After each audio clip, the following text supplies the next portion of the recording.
ఈరోజు వార్తలకి స్వాగతం. రాష్ట్రంలో చలి రోజు రోజుకి మితిమీరిపోతుంది. కొత్తగా పెళ్ళైన వాళ్ళకి, లవర్స్కి తప్ప మిగతా వారిని చలి వెంటాడి చంపుతుంది.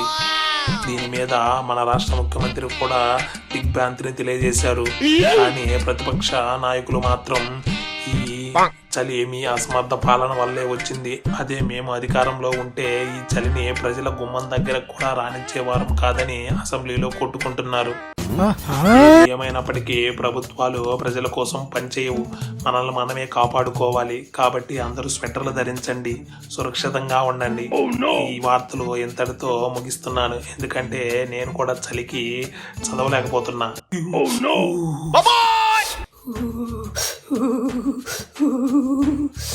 ఏంది మామ, ఈరోజు చలి విపరీతంగా ఉంది. వాటి టీవీలో చెప్పడం వల్ల అలా అనిపిస్తుందా, లేకపోతే అంతకు ముందు నుంచే ఉందా?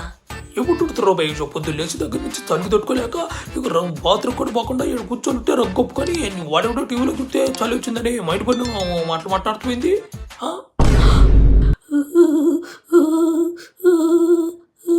అరే ఎవరైనా అంబులెన్స్ ఫోన్ చేయండి రా.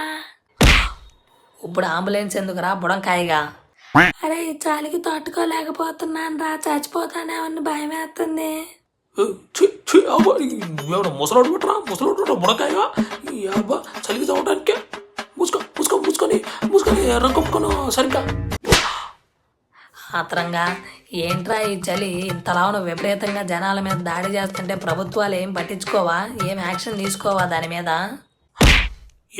ఏమంటాడుతున్నారు వేసుకొని ఎక్కువ మా రాజకీయ నాయకులాగా మైండ్ పోయింది ఏంది?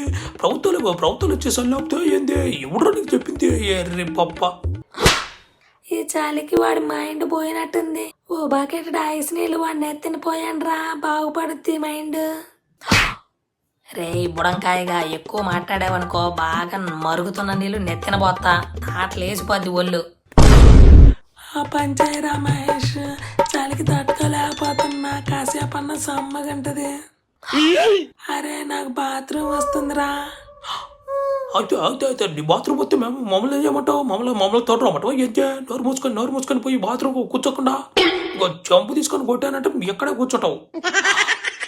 అంటే బాత్రూమ్ లో నీళ్లు చాలా చల్లగా ఉన్నాయిరా, కడుక్కోవడానికి చాలా కష్టంగా ఉంది. అయితే కడుక్కోకు, తుడుచుకో సరిపోద్ది. అరే థ్యాంక్స్ రమేష్, మంచి ఐడియా ఇచ్చావు.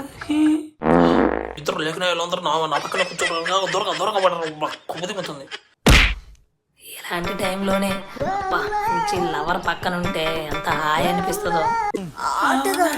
లవర్ పక్కనుంటే ఏమవుతురా, అది కూడా మనలాగానే చలికి వణుకుతా ఉంటది కదా. అరే బుడంకాయగా, నువ్వు ఇంకా కొంచెం ఎదగాలిరా. నీ బాడీ లాగే నీ బ్రెయిన్ కూడా అక్కడే ఎదగడం ఆగిపోయినట్టుంది. చలికాలంలో అంటే ఆ మధ్యాహ్నం వేరే వాటేసుకొని అసలు బయటకే బాగుద్ది కాదు. పగులంతా తిండి తికన్నా లేకుండా కదా వాటేసుకొని హాయిగా ఉండొచ్చు. అందుకే చలి వచ్చింది సుఖం, అందుకే కదా. మరి నాలాగా లవర్ లేని వాళ్ళ పరిస్థితి ఏంట్రా? చేసేదేముంది, తూర్పుకి తిరిగి వంగోవడమే.